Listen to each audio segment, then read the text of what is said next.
If you ever find yourself on a hill overlooking the town of Paarl in South Africa, you'll see something that looks like it's straight out of a sci-fi movie.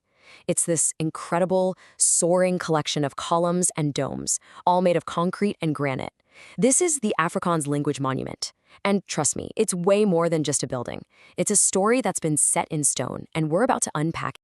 And that's really the big question, isn't it? How can a bunch of inanimate objects possibly capture the living, breathing, and, let's be honest, often controversial history of a language like Afrikaans? Well, as you're about to see, every single curve and every pillar of this monument has something to say. Okay, so let's start with the design. The architect, a guy named Jan van Wyk, had this amazing vision. He didn't want to build just another statue or a boring old plaque. No, he saw a sculpture that could literally show you the diverse roots and the explosive growth of the Afrikaans language. He was basically trying to build an idea. And here's how he did it. He gave each part a specific job. You've got the massive main spire. That's all about the language's growth. Then there are these columns, which represent its European roots. The round domes, those symbolize its African influences. And there's even a bridge, which we'll get to, that represents a key contribution from Asia. Let's kick things off with that giant spire. So that main spire is a real statement piece. It shoots 57 meters right into the sky, and it was actually inspired by the writer C.J. Langenhoven, who described Afrikaans as a rapidly ascending arc. But here's the cool part. If you look at the very top, it's open. That was totally on purpose. It's meant to show that the language isn't some finished museum piece. It's still growing, still changing right now. Now, this is where the monument starts telling a really fascinating story of give and take. On one side, you have 3 columns for European languages. Think Dutch, German, and French. And you'll notice they actually get smaller, symbolizing how their influence waned over time. But then, on the other side, you've got 3 domes representing African languages. And what do? They get bigger, showing their growing and absolutely vital influence on how Afrikaans developed. So you've got Europe on one side and Africa on the other. What connects them? Well, it's a wall that's designed to look like a bridge. This part represents the huge contribution of Malay languages from Southeast Asia. The architect actually got this idea from a poet, N.P. van Wyk Loo, who once beautifully described Afrikaans as a bridge that connects the shining West and magical Africa. As you're walking up to the monument itself, you'll see this phrase carved right into the pathway. Dit is ons erns. It translates to, we are earnest about this. And it's such a powerful statement of just how dedicated those early founders were. You know, this wasn't just some hobby for them. It was a serious, heartfelt declaration. So, that's the what. But what about the why? Why build such a massive, symbolic structure in the first place? Well, to understand that, we've got to rewind the clock a bit. This monument was built to celebrate some very specific turning points in the history of Afrikaans. The story really kicks off back in 1875.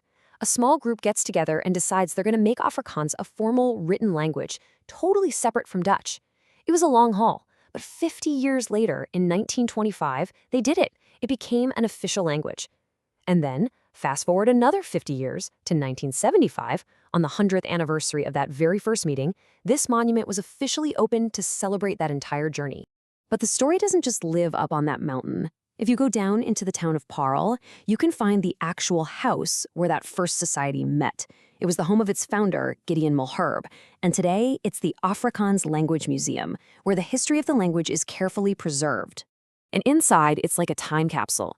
You can see the original printing press that churned out the very first Afrikaans newspaper. But for me, the most fascinating thing is the museum's work on what they call Arabic Afrikaans. See, long before the language was formalized with the alphabet we use today, the Cape Muslim community was already writing Afrikaans using Arabic script, mainly for religious texts. It's a part of the language's history that really complicates the simple narrative. And that brings us to the most complex part of this whole story. Because of when it was built and why it was built, the monument has a deeply, deeply contested legacy. For some, it's a symbol of cultural pride. For many others, it's a painful reminder of oppression. You have to understand the timing here is just everything. The monument opens in October 1975. It's a huge celebration of Afrikaner culture, right in the middle of apartheid.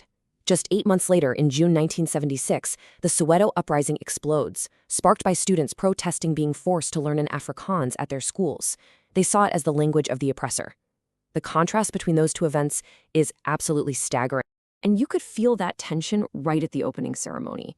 The famous colored writer Adam Small, who was a giant in Afrikaans literature, refused to even show up in protest. But then, in this really telling twist, his poem, a version of the anthem Nkosi Sikelele I Afrika, was still read out loud at the event.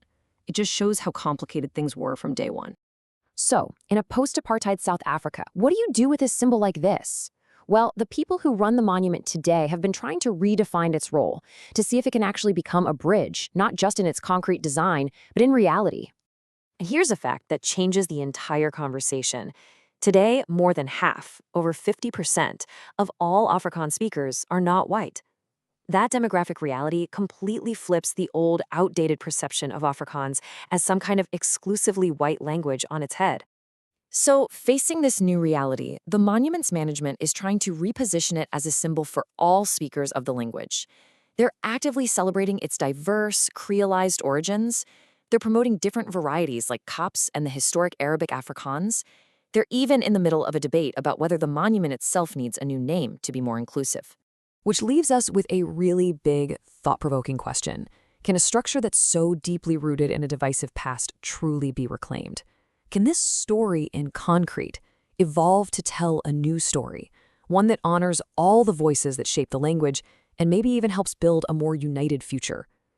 The monument is still standing, but its story? Well, that's clearly still being written.